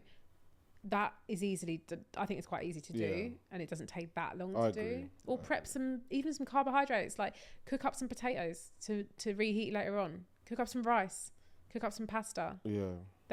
Pasta takes like 10 minutes to cook. You know. It's true. No, it's true. I think, and then to help them with that, they need to get comfortable with the idea of repetition. Repetition. That's where because I'm playing devil's advocate here, but they'll come and say like, but like every day, every day, like, Like, well, come on. But you can switch things up, right? You haven't got the time. Like, we need to come up with the most time efficient way for you to get to your goal. This is all you, and you don't have like you can't have a chef come in and cook it for you. Like let's say you can't even afford for meal prep. For meal prep as well. You've got to get comfortable with this kind of format of doing things if you want to get, and it's getting that, it's circling back to that mindset. It's actually, this is your only kind of solution. We've got to learn to make it work. And switch up, like buy different flavors of microwave rice. Like, do you know what I mean? You could really make it a whole different dish if you really wanted to. Instead of using carrots on that one, I'm using broccoli on this one. Yeah. Or I'm going to use peas here. I'm going to have some cauliflower here. Or instead of using almonds, I'm going to have some walnuts. Or instead of berries, I'm going to put some like mango and some coconut. Like, you can change things up. Obviously, you don't want to spend a ton of money on like loads of different stuff. But even if you said to yourself, like, okay, I'm going to make 6 breakfasts for the week. 3 of them are going to be this flavour, 3 of them are going to be this flavour. That's quite enjoyable, I think. Like, you can switch up a little bit, and it doesn't have to, again, it doesn't have to steal so much time, and doesn't have to steal so much money. No, true. I think my biggest issue, and like just with this like mindset, I think people are too focused on trying to have fun and enjoy their food too much, as opposed to using it for the function that it is, and it's to keep you alive and to keep you healthy. Like, don't get me wrong, I'm not saying never enjoy your food. No, yeah. But how is so much of your excuse and resistance linked to variety and enjoyment and fun that you're connecting with food? I get it, you want the variety because you want to enjoy it and you want it to be colourful. Like, for the weekend. Save it for another time, another occasion. Like, babes, you're 20 kilos overweight. Like, let's, do you know what I mean? Yeah. But time is of the essence here. Yeah. No, seriously, like, all jokes aside, like, this is a serious thing now. Yeah. This is your health. This is your well-being. Yeah. You said you don't want to feel tired anymore and sluggish, and your knees hurt, and your back hurts, and this hurts. Like, it's time to... But you're talking about how colourful your plate is. Yeah. Come off it. Yeah. Let's get focused here for a second. You can make it nice without it being, like, it can still be so good for your goals without it being, like, dead food. Like, but I think, again, it's that mindset of people just think it's either that or it's that. And I'm like, it's just not how it works. Doesn't have to be that way, yeah. You could get literally a pack of, like, colourful stir-fry vegetables, some rice noodles, some egg noodles, and some chicken. And you've got a colourful, exciting tasting dish that doesn't have to be like dead, but you've also hit your macros that for that meal. And I think people they just don't get it. And also, like you said, like, not every meal has to be like, oh my God, such a taste sensation. Like, sometimes, I'm going to have the same smoothie today because it's just easy and it ticks the boxes. Yeah. And if you have the extra time to make it a bit more luxurious or whatever you want to do, amazing. But not everyone has that. Because, I mean, look at the same people that go and buy the same meal deal every day when they're out at work. That's repetitious. That's what I'm saying. It's true. The repetition is okay in every other facet of life. When it comes to your health and fitness goals. Oh, no. Too much, no. Broccoli again. I'm not trying to be a bodybuilder. Yeah. Trust. I'm not trying to either. What's that got to do with anything? You know what I mean? People go so extreme, don't they? Yeah. I think we're going to ask you one last question with then tie it to like the psychology when it comes to nutrition. And especially with your connection, because with female clients. So I'm guessing that the large majority of your clients are female. Yeah, literally.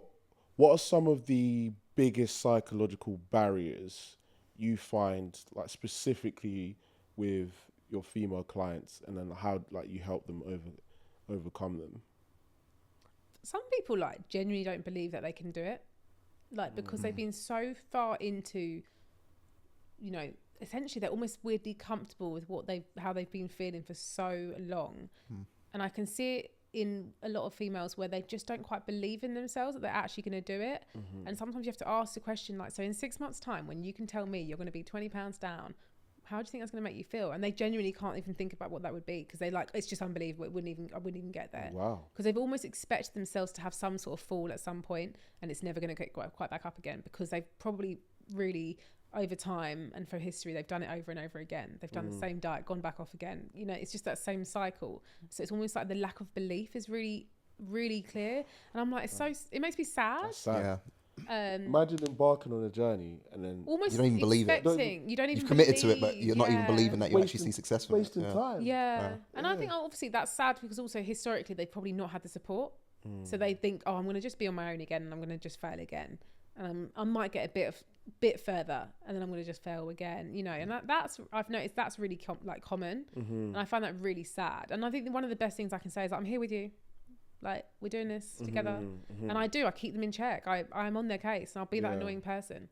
And I don't mind if they're like, oh, she's contacting me again. Yeah, that's what you pay for. Like, that's what we're here for. Lack of belief. It's that behaviour change that we were talking about earlier. Yeah. That's a form of conditioning. Yeah. Like, you've now conditioned yourself through your experiences and things that have happened, whatever else. But you've told yourself a story, and you've told yourself a story for so long, you can't visualize another potential reality. Yeah. It's also like their worth. They don't think they're almost like worthy of it, like achieving something, which is like that's insane. It's like, mad, yeah. because they wouldn't say that to their friend or their like family. Oh, you're probably not going to do that well. Like, you that's would like never. compassion thing. Exactly. So it's like giving yourself that compassion, but also understanding you can do it, and like that's really common. I think also a lot of women, we also have a completely different cycle to men. Like, that's the reality. And we can have such differences between how we feel in some part of our months to others, and it can completely change your psychology of how you actually think and feel about yourself. I have absolutely experienced that, to the point where I literally think I look like a different person at a different part of the month, and it can't be that different. That's bonkers. It's bonkers. And it's what's mad is you don't feel like you're in that. You don't realize you're in that at the time. Until you're almost like in this like possessed, like, I hate how I look. Oh my God, look at this. Oh, that looks huge. Or I don't like the way. And then it's like when you've sort of seen the light of day, because maybe you've like ovulated and you're like, oh, I feel really good again. Like, it's almost like Jesus. And I think, God, like, that's hard to do. And you convince yourself you can't do it. You're also tired. You also are feeling lazy. You're lethargic, because that is the reality of what's happening into your body. You literally crave more food. Yeah. And you crave all the tasty, sweet, like creamy things. So you've told yourself, oh, like, okay, I'll just have that. And I can totally get it. And I've literally worked alongside clients. I also understand myself. Like, I know when I do that, and I know how to apply it. And it's being able to like give them a few useful tips along the way. And just encourage them, this is normal. Almost like making them feel like they're not unique in that sense. Because it's like, oh yeah, people have this all the time. Because then they realise they're not alone with it. Yeah. So something I try and do, and without making it about me, because I'm always trying to be like, that's about them, it's about them, it's about them. But they like feeling like they can relate to someone. So it's trying to be able to level with them without going into like every detail of what I've gone through. Is to be like, oh, I know how that feels. Yeah. So when I have that, I try to do this. Have you thought about maybe trying that? And all of a sudden they're like, oh, okay, I'm not alone with it. Because they've got the support as well. That's, I suppose, the difference. But that's really interesting to see. And I think also just perfectionism mindset is wild. Like, they're like, if I haven't done it 100%, it's not good enough. I've failed, or I fell off, so that's it. And I'm like, I don't like, and I always bring the same analogy because I'm like, it makes sense. If you literally had a puncture in one of your tyres in your car, would you go and slash the rest of your tyres? Mad. No. That's a great analogy. But you just wouldn't, right? Yeah. And so I think people do this thing where they're like, oh, it's done. I had a cupcake. And I'm like, cool. Move on. So I had the other 20. Yeah. 20. Oh God. Mark's like, this is actually how it happened. Oh, that's funny. Oh, God. Yeah, I think that's it. Like, the psychology is, I'd say for women, that's a really common one. Yeah, cool. And I think the biggest one that really does make me sad is the belief in themselves. I'm like, that's crazy to think. And obviously everyone's individual. Some people are really great and they just are the perfect client that take on everything you say and they're literally listening and you can see it like going in. not everyone's the same, because they're already starting to bring in up these like self-fulfilled prophecies that they've created for themselves, that I'm like, where have they come from? But it's obviously historically there is psychology behind it. There's something behind that has taught them that's normal to fail, and it's just not going to work. It's a tough battle to kind of find what that thing is in their psychology, especially when it's been the story that we told themselves for forever, 10, 15 plus You years. might need to seek help from a therapist. Potentially. 100%. Or at least learn some things about yourself. Why do I do this? Do some inner work. Yeah. Like sometimes, like, and that's something that helped me personally over the years. Like, when I used to especially suffer with like genuinely disordered eating, I'd be like, why is this happening? And now I know exactly when it happens and why it happens. And I haven't repeated it for years. Because I've been able to stop myself when I start to feel like I'm in that headspace. Yeah, that must be so freeing. Freeing. Yeah. It can be frustrating, but it's freeing, because you go, okay, get over it. I ate too much today. Get over it. Next day or next meal, you know? Yeah. Ready for a 100%. So now we're gonna segue into dating. Obviously, you're coming from a different perspective, different angle. From but you've already got like single girlfriends and stuff. Yeah. Okay, so you lot must chat and relate. Okay. Yeah. So, give us the juicy gossip then. First thing is, like, what is your opinion on, or like your perspective? What do you make of the dating scene currently? What's your opinion? It looks really bleak, I'm not gonna lie.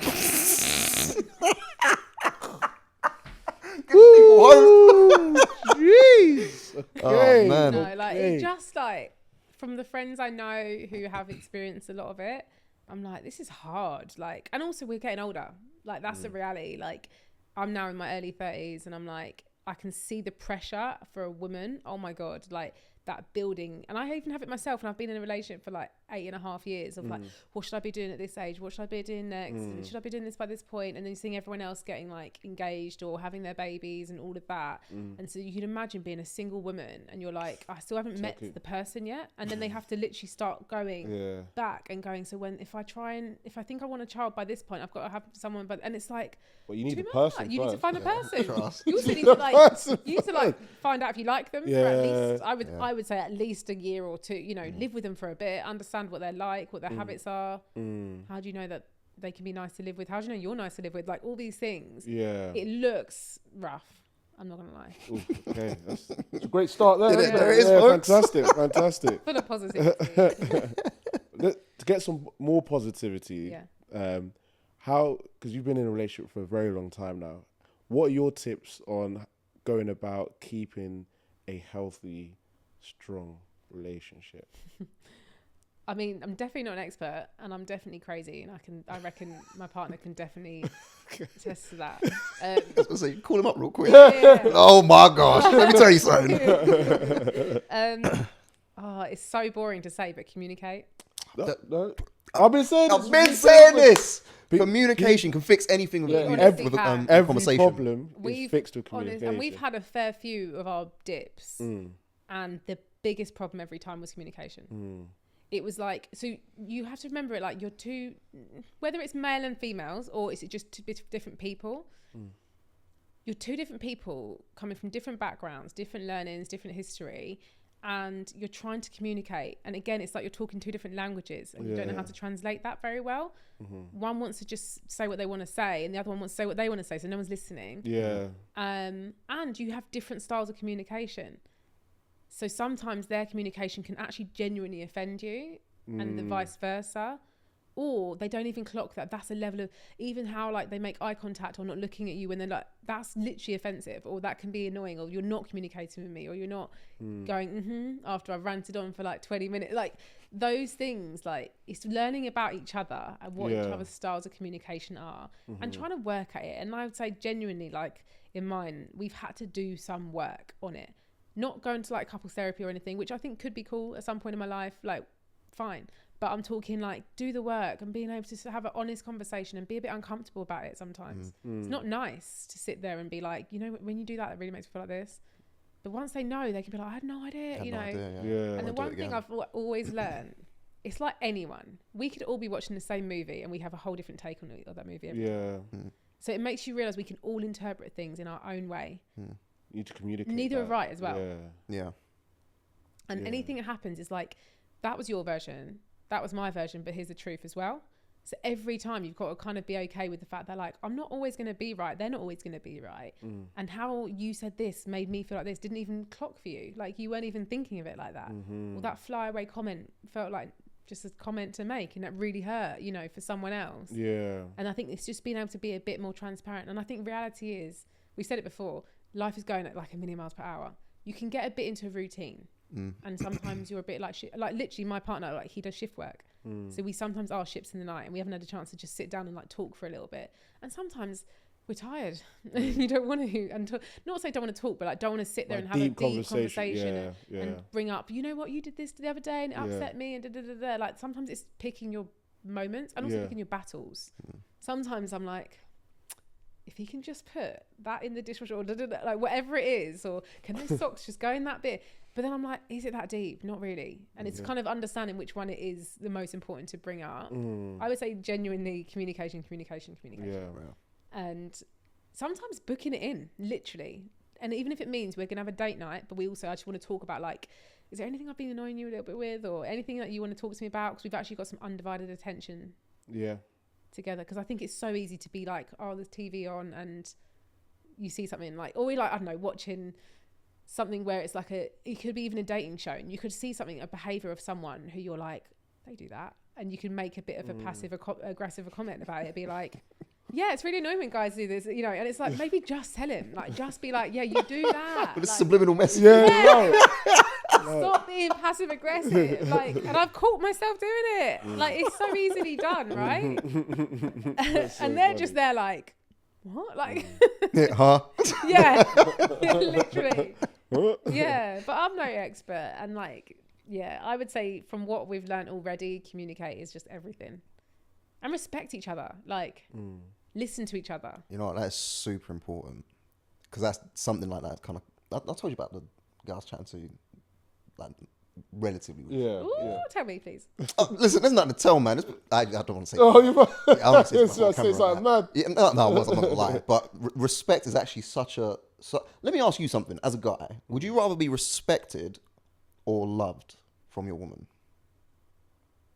Well, one or the other. If you had to choose, but you can't have love without respect. Sure, but just in as far as like the interactions and how her perception of you and how she treats you, would you rather she respect you or love you? Yeah, respect first. For real. And then what love, will come. It builds anyway. Yeah, It builds. It naturally, they are somewhat like kind of connected. But that respect thing is such an important thing. Man or woman, it's an important thing. Because to me, the interactions that you have with, especially somebody that you're going to say that you love and is your partner and you're going to do life together and whatever, there is a line that you do not cross. It doesn't matter how upset you are. It doesn't matter how angry you are. There is a line you do not cross. There are certain things that should never leave your lips. I don't care how you're feeling. And that's just a respect thing. Simple. How many times have you, like, I don't know, your mum cussed you out when you was a kid and you like run off into your bedroom, bury your face in the pillow, oh, hey, I wish you'd get struck by lightning and all that shit. Like, okay, it's a bit of an overreaction. Yeah, like all that stuff. But if you're actually going to look at somebody in their eyes, cuss them out, call them out their name, and do all this like unnecessary aggressive shit, it's just like, well, where do we go from this point? Yeah. Because now this is just like fight talk. Yeah. It's also like, is that ammo you've saved because you were waiting on that? Like, right, that's it. And it makes you go, like, especially... There's a built up of resentment there. There's resentment there. Especially when someone says something. It's always been my bottom line. We can row, we can literally be shouting at each other till we're like about to explode. But if you say something that's really personal about me, that you either hate or dislike or whatever, to me that's like, oh, you've been sitting on that one. Like... You've been waiting for a moment. Waiting to do that, to hurt. To hurt me, yeah. And I think that's not only lack of respect, but it's just quite cruel. Like... It's poor communication. Again, poor communication. Because why have you sat on it to then use it as ammo? Yeah. And you actually also know that doing that is actually going to be to the detriment of the relationship as well. But how can anything positive come of that? If it really did annoy you, you should be comfortable enough to be able to raise it, if you don't, that's something that you need to figure out how address. that works. Because otherwise, like little annoying things will just build up and then become the biggest thing for no reason. Yeah. So like with that, I feel it's important to really be able to create that space where communication can happen. Yeah. So there's certain people like when I think back to relationships I had in the past where I wanted to say something, but I thought I couldn't. Do you feel like almost like safe to say it? Yeah, because I didn't feel like, oh, this if I said this, it might collapse the whole thing, or it will piss them off, and I don't want to piss them off. So then I end up not saying it. Then it ends up being to my detriment, because then the resentment builds over time, and then it ends up like fizzing out, whatever. But then it became like really important to me. No matter how I feel, I have to like voice it. And if it does piss them off, they don't like me for it, then they're probably not my person. And then that was kind of like my boundary in being able to like establish that space where I can like be able to have the comms, because I knew how important it was to have that comms. Yeah, it's also setting the expectation again, isn't it? If you set the expectation, so like, I always think of it like unspoken expectations can lead to premeditated resentment. Yeah. So if you don't voice how you want to either be treated or respected. And I think you shouldn't have to ask for respect. You'll kind of see if someone respects you anyway. Yeah. But, if you have to be really clear and be like, by the way, when you do this, it really can make me feel a bit disrespected. As long as you can tell someone that, and like you said, you feel free and safe to say so, it shouldn't feel like you're holding on to this like thing. I think also people anticipate. Like if you actually think about how much anticipating anything, good or bad, is so much bigger than the real event. Everything. Anticipating a holiday, you think it's gonna be such a good holiday, and then it's like, yeah, it was good, yeah, it was nice, like, It's all right. yeah, it's all right. But it's the same as like when you think you're gonna have a row, or when you think you're gonna bring up a subject that you're a bit like, you've built it up to be so much bigger than what it actually probably ends up being. So you've started to already think, oh, maybe I shouldn't do it, because it's just gonna end up in a massive like row. We're all gonna scream at each other and hate each other and all of that stuff. And most of the time, unless someone's just toxic as, like, it is never going to be that bad. And again, bring them down to a level where we're not screaming and shouting. Sit down and be like, look, okay, sorry for what I said then, but this is how I'm feeling at the moment. It's those sort of things. And I think, but it's respect. The respect thing is massive for me personally, because respect also is listening to me when I'm trying to tell you how I'm feeling, instead of trying to just get your point out. That's a massive part. That's massive. Or dismissing how I'm feeling. Don't tell me I'm not feeling this way. I'm trying to tell you I'm trying to feel this way. Like, that's the most annoying thing. It's a recipe for disaster. Recipe for disaster. And I think that's something, because I think they can come together, like the whole like love respect thing. I think you can love someone without respecting them. I think that can be a thing. But then it's like you're not fully loving everything of them. Well, that's the thing. Like that's because although they're quite closely connected, there is a difference. Because this is gonna be so bad, and I don't want to put myself in this light. Actually, I don't need to. Just look at cheating. I've never cheated, by the way, but just look at cheating. No, genuinely, I've never cheated. I've never ever cheated. But look at cheating. Oh, I love my husband, or I love my such and such partner, blah blah blah blah. But I don't really respect them enough to actually stay loyal to them. Yeah, that is the ultimate kind of disrespect for me. Do you see what I mean? I can love what somebody does for me, but I don't respect them enough to kind of stay. Then I'd say you don't love them. If you cheat, then I'd truly, say, but okay, I think a lot of times definition is wrong. True, I think a lot of people use that. I love you, but actually they mean I love the way you make me feel, or I love what you do for me. Or so love the routine, love the habit. Yeah. So there is a selfishness kind of like linked to it, but in essence, that's still kind of love in a sense, because of what you get from that transaction. Like you're taking, you're not kind of. So what's the version of love you think you're having actually isn't the true version. That's why I say in that instance your definition's wrong. So then there's some inner work for you to go away and do and realize, why did I get to a point where I was able to cheat? But in my head I thought I loved this person. I thought if I loved someone I wouldn't want to cheat, but I'd end up cheating. Then that's where you need to go and do some work on yourself and realize that style of relationship you had wasn't in effect what you were actually looking for. But you still kind of somewhat fundamentally can still love something or someone, and not necessarily respect it. Yeah. Or In that circumstance where someone has got the definition wrong. Yeah. I also just think like you can just not. Some people think they can get away with it, and again, that's a lack of respect, isn't it? Because at some point, someone maybe has let them get away with it, so they've almost assumed the same can happen over again. And I'm like, that's sad. To me, it's the ultimate sign of disrespect. Because I'm like, everyone has had a moment where you thought, oh, should I be doing this? But you went, yeah. Like, at that point, you've thought about that person. Don't tell me they haven't come into your mind at any point. Never mind. Yeah. It was the Hennessy. Yeah.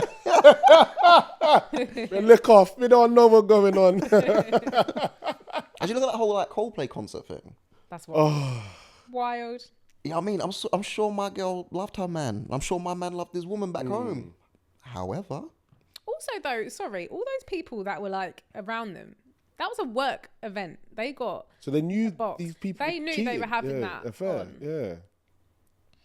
Everybody always knows when That's something. complicit. It's never just between those two. There's always somebody that knows and is in on the secret. I'm sure your girlfriends have come to you and be like, "Oh yeah, I've done a little bit of a madness." No, never. Not that I know of. I think like there's definitely people that have like, I don't know, messaged people or whatever. But I've known people that have had their partners do it, and I'm there just sitting there like, are we all just going to sit here and be happy? And like, I can't chill with that. Knowing there's like something that I know. Obviously, even if the partner knows as well, and they've told me that, oh, this happened, I can't eat my dinner. I'm sitting there like, I can't concentrate. Yeah. They're okay with this. Like, wild. I struggle with it so much. It would never stop me from eating my food. I know that. But it's fun. You know what? One of my clients told me a funny story the other day. She had me cracking up. So she's in a like, I don't want to say too much, but like I think she's in her 60s or whatever. So I take time. I talk to my clients. I'm like, yo, like, give me the wisdom. Healthy, strong relationship. What do I need to be doing? What do I need to be looking out for? Blah, blah, blah, blah. She's like, yeah, I've been together this long and blah, blah, blah. Oh, no. Oh, no. Goes, yeah, been married for like 20, 30, 40, whatever it was. Been married for time. Okay, I'm scared. Right? So I was like, oh, that's amazing. She goes, yeah, no infidelity, never cheated. I was like, cool. Ah, well, got fingered one time in 72.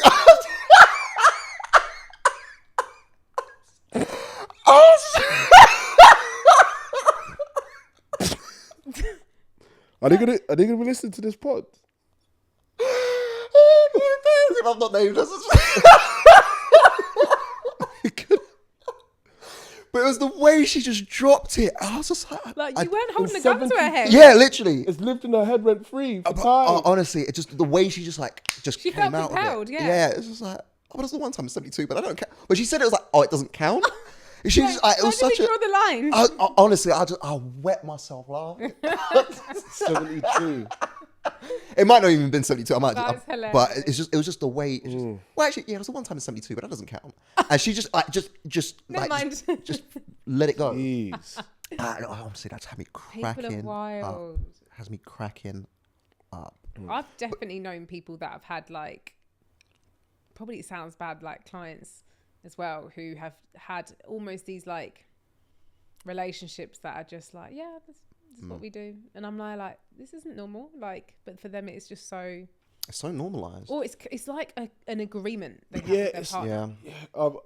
I'm not gonna name names, but paint the scenario where two people are together and they kind of know each other, like go out and cheat, but as long as that they don't collect the no receipts are ever seen, it's kind of it's still calm. I don't want to know. I don't want to know about it. Don't want to hear about it. But they're also aware about it. And I'm like, what's going on here? Why are you? I don't know how you're still together, but it's just normalizing like subpar standards for yourself and your relationship. And it probably goes back to like respect. It's a respect thing, but I don't believe it's possible for me to have like a committed relationship. It's just me, it's just you, it's just us together, and we don't need to have all these extracurricular activities going on outside of our relationship. And so you start bending and twisting rules to kind of make it work better, as opposed to maybe doing the necessary work. Yeah. Maybe facing like a bit of Having uncomfortable conflict. Yeah, exactly. But I don't know. I couldn't do it. But people, but this is the thing. People find it really hard to have the difficult conversation. People always want to have the path of least resistance. But it's through those difficult conversations that you're going to get to the goal life that you want. And I think that's where, and then that also links back to communication again. Because with good communication, you're going to have to face difficult moments. And it's people's unwillingness to be able to sit in that calmly as well and be able to take another person's perspective and work through things that ultimately leads to these coping mechanisms. And then you hear all this madness that happens in people's relationships. Some people don't feel, like you said it before, like sometimes you'd almost be like, I can't bother with to deal with what comes with it. I think some people genuinely don't feel like they can talk freely in their relationship. And I'm like, well, then you're clearly not right for each other, because if you feel genuinely that worried about bringing something up all the time, and then that leads you to wanting to go down the sort of the path of least resistance, and then you end up doing something that's like cheating. And I could name many who have done that, and I actually feel like no, them ones. You make this. Babes, it wasn't my fault. You pushed me. You pushed me to it. Like, I just think like I'm innocent. That's so sad to think you couldn't do that. So your only way of doing it, or they cheated, so the easiest way to be out was to be kicked out of this relationship because you've disrespected me. And I'm like, yes, it's on the person who did it, but it's also like that other person who's been cheated on must be sitting there going, what kind of environment did I create that they could not speak out, so they had to cheat for me to literally like kick them out? I'm not gonna lie, that's a very alien concept to me. I've never felt like I can't say anything. I'm gonna speak my mind. I'm gonna say what I want to say. If you don't like her, if it don't go well, I'm moving on. Because I don't need to bang my head up against this brick wall of, I'm going to say something, you're not going to listen to it, or you're going to internalize it in such a negative way that you feel like I'm trying to attack you or whatever. Like, clearly it's just not fit. I'm just going to move on. I don't know, but I don't know. It's just a very alien concept to me. I just don't get it. You obviously feel like super comfortable speaking your mind, and it's never been an issue. It's never been an issue for you. Yeah, because I just know what problem is going to be waiting for me later on down the line if I don't voice it now. So but before it blows up into this massive monster that neither one of us can contain, let's just handle it now. And the thing is, it's not like I come in on like attack mode. I'm a very laid back person. I don't really argue. And if you want to do the whole screaming match argument thing, babe, I'm showing you the door. Quick time, I'm showing you the door. Don't disrupt my peace. I have a very peaceful life, and I like it that way. So I don't understand why it's such a block, and you'd block it. It's such a block to the point that it's now, you're essentially self-sabotaging yourself, like your sanity, your happiness. I don't get it. I think what if the timing of when you want to speak about something doesn't align with when they want to speak about that topic? How do you deal with that? Well, okay, cool. So when can we talk about it? If it's happening in the moment, or if it's something that's happened and I want to talk about it now. Well, I don't want to talk about it now. Okay, cool. Well, when can we talk about it then? What if they don't have an answer for you then, in that moment? Because now you're addressing it head on. Oh, okay, cool. Yeah. Can you see that door with the handle? Please take yourself to it, because this is long. Because now you're avoiding it. Then that's not giving them. Interesting. Then they don't feel comfortable. They don't feel comfortable speaking about something unless they address it there. No, you don't have to address it then and there. Yeah. But we're trying to find a timeline as to when we can address it.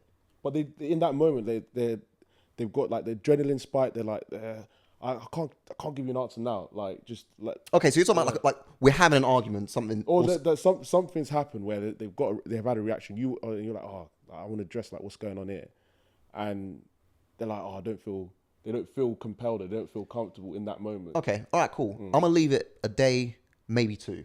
If you haven't figured out what's going on in your mind, door. The only thing I would say... Why am I sitting on this for a week? I get it, and I hear you. The only thing I would listen to that of is like, that's on your terms. And it's got to be a collaborative effort together. Do you know what I mean? If you want it to work, that's you coming in and being like, we want to talk about this now.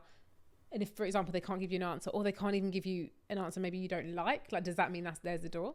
you've got to give me something. Yeah. That's why I asked. Okay, what timeline are we dealing with? Yeah. My timeline might ideally be 1 or 2 days. Your timeline might ideally be 3 or 4 days. Yeah. Let's go in the middle. Yeah. I'm not happy, you're not happy. Yeah. Probably the best Let's case scenario. negotiate and right? compromise. And So I'm trying to Yeah. figure something out, but if you're just giving me no, block, door, yeah. that's long.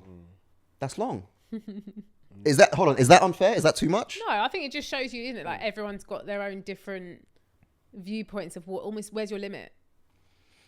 Obviously, it depends on like Yeah. the scenario, but it's like, okay, I'm not trying to have my way. No. Okay, here's ultimately my thought process. I'm trying to find the solution.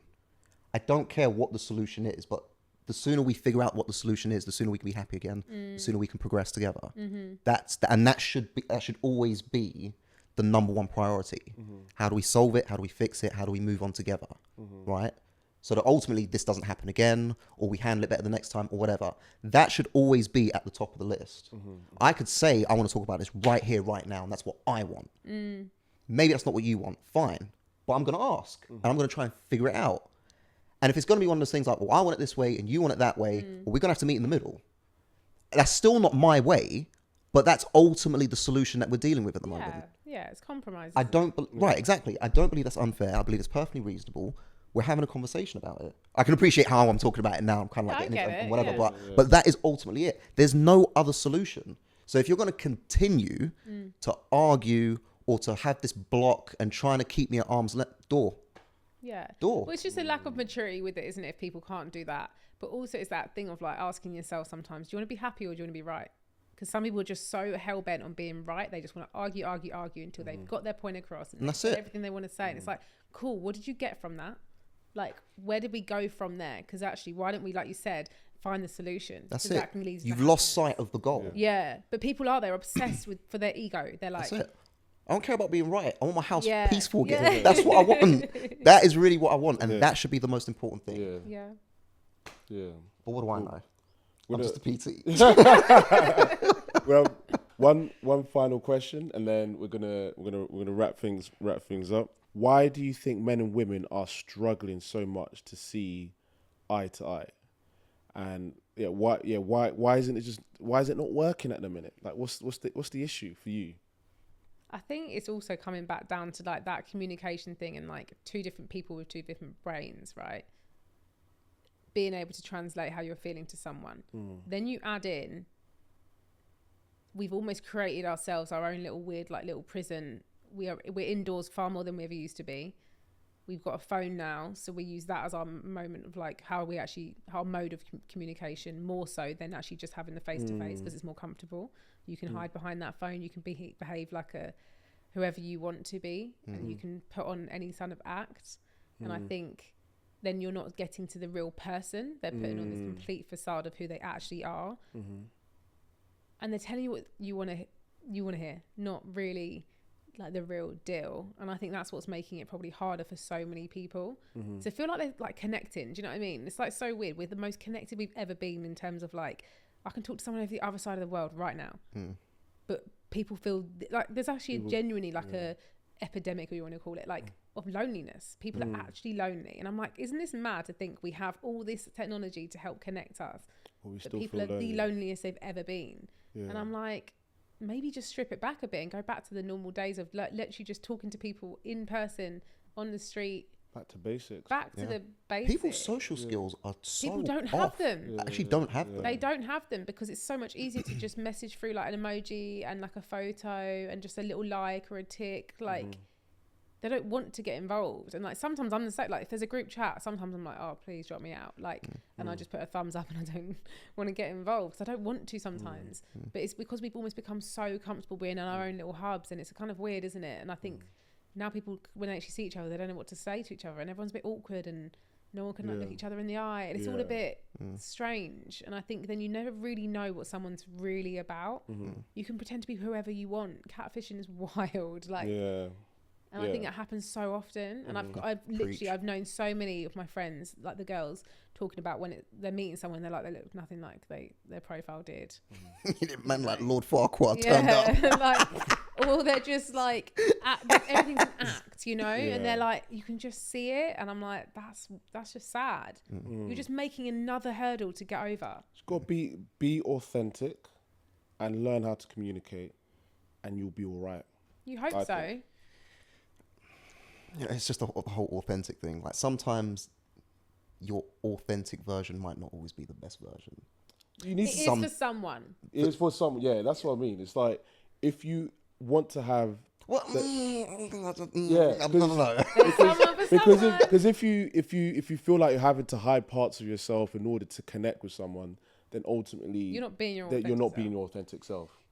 Then by default you're just playing a game. You're by default. Sure. So I understand that perspective. Yeah. I'm talking more from the perspective of like not putting your best foot forward, not working on yourself, accepting your authentic self and whatever, and not really trying to better yourself. Because look, however you spin it, especially if you're going to be operating through like a dating app, it's very surface level.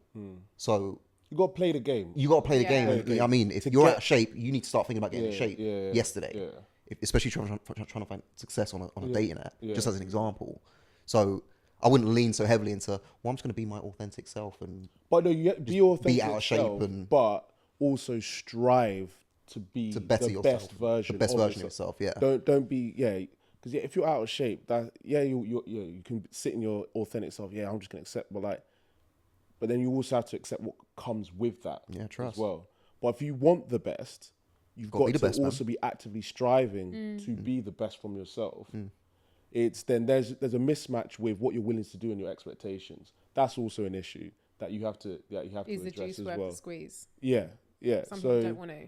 like you might want like a 6 foot plus model, but if you're like BMI is doing a madness and not looking the best, like how can you expect that? When you built I like a suppose it dumpling. depends, Yeah. like what people like, innit? Though, like some people love it and they're here for it. But I also think that's when I'm like, if you know, like there's a lot of obviously the body positivity that's kind of died now. I think anyway. I think people don't have that same mindset anymore.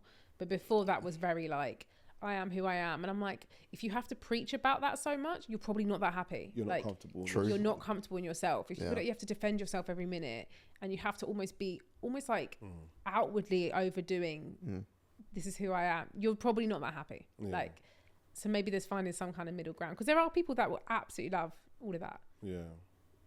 But I think that's the problem. We're all kind of putting on a show. It's wild. I don't know. You know, I think it's cope, or it's just a weird kink. Yeah, maybe. Do you know what I mean? Which is actually, you've probably got some deeper psychological issue that you probably need to work through, really and truly.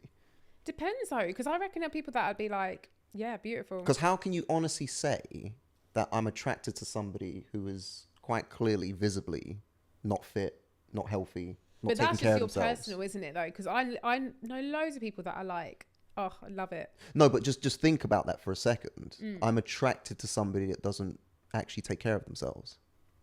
Yeah, I mean, you could look at it like that, but I guess it depends what they say is what like means to take care of themselves. There's the society standard. Yeah, for there's what, like a norm but that we've there's created. a norm. No, There's- forget society. Yeah, but Forget that for a second. Some We're people fitness like and health it. professionals here, Yeah. people. Yeah. But Right? Yeah. You are clearly not in shape. How can you say that is an attractive quality that you desire in somebody? Because some people, they don't like the personality or the traits that come with somebody who is in shape. So then by default, they find people who are, like, from society's perspective, out of shape more attractive because they're probably going to be more aligned with that person. Because some people don't, let's say for me, for example, don't like how they don't like the discipline and like, oh, I'm always like want to try and do this and that. They don't like that personality trait, and that often comes with people who are in shape. So by default, they don't like people who are in shape. So then that's essentially, I want something that's subpar like myself because I feel more comfortable. That's essentially now what you're saying to Could yourself. be. Yeah, but could be. some So that's what I'm parents- saying to you. Could be. And however you spin it, that's not positive. That's not healthy. It's not good.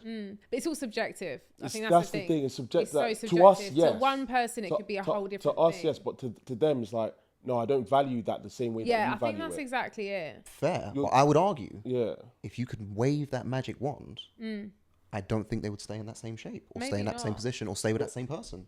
Maybe. It's No, not maybe, maybe no, about maybe. But it Maybe, depends maybe. on the It person, depends. doesn't it? Because I Yeah. know people, like, bearing in mind, my partner's a bodybuilder, and so many people be like, oh, I don't know how you could have someone who goes to the gym all the time. And I'm like, I like Because she likes going I to the like gym as well. Yeah. that. I also like, I find the determination and the effort and the commitment really attractive. But I know so many women that would be like, oh, no, can't stand it. Because you know what? They're also reflecting back on themselves and So it's an realizing, insecurity thing. yeah, it's insecurity. Or it makes them think automatically, oh, they're not going to have time for me. And I'm like, that's not how it works, really. Like, we can sometimes be like, we're going to spend the weekend together. We're going to go to the gym together and make a really nice dinner together. And yeah, that might be indulging a bit, but that's what we enjoy. And because I value it, I completely respect when he's got that graft and he's got a focus for a bit. And he can be like, look, I've got to get on with this for a sec. But some people literally will be like, I can't stand it, find it disgusting. And I'm like, there's a middle ground. Like, also, there's just someone for everyone. I just think it's completely subjective what you think looks good. Because even if everyone was in a really healthy like BMI, we're all going to find something to pick someone apart with. Sure. It might be the colour of their hair, their skin. It might be the way they dress. Like, there's going to be something that we don't think is attractive. But then also get past the looks. Like, what about the personalities? Like, because I wouldn't probably say I would disregard someone because they weren't necessarily in the best physical shape. It's not about being in the best shape, but it's about embodying something. But it's their value system. Their values. It So goes some down to people value put- systems. Yeah. So we place a high value on our health and fitness. Other people just don't have it. And like, we can't expect them to. No. Just because we know it's going to give them like longer years on the planet. It's going to make them have more energy. It's going to make them feel healthier. We could preach all we want, but it's not going to change that value system for them. So, But then can you still demand can you still demand the best and the cream of the crop when you yourself are not trying to embody the same thing that you're kind of asking? in my opinion, you can't. And I think that in itself is just a massive disconnect. Yeah, no, I agree with you. But then, And also, if you're not doing it, you're also setting yourself up for a lesser. like, if you want to increase your odds, then you've got to ask the best of yourself, and then try and have traits, all the different kind of angles of life, like be it operating at the highest level possible. That's going to maximize your opportunity. We're definitely cutting it over. We're getting some juiciness there. That was as good, well. actually. Good. But yeah, we're just a couple of PTs of a podcast. That's Rep it. Plus Real Talk. What do we know? What do we actually know? What do we know? I We're don't just know. I PTs. don't know. We're just PTs. But Hannah, thank you so much Thank for you. coming onto the pod. Thank you. Really appreciate it. No, I thought like we could have probably run this episode We could have again. done it Yeah, twice we could have through. done it twice through. Might have to have you on again. Come back for part 2, Not innit? gonna lie. Right. Not gonna lie. Might have to come back for a part 2. But no, I have more Biscoff biscuits for you as well. Yes, I'll be counting for that. Yeah, for sure. it's been sick having you on. been nice. And yeah, definitely want to have you on again at some point. Yeah, Thanks. 100%. 100%. Love it. Boom. That's us. Take care, everyone. Au revoir.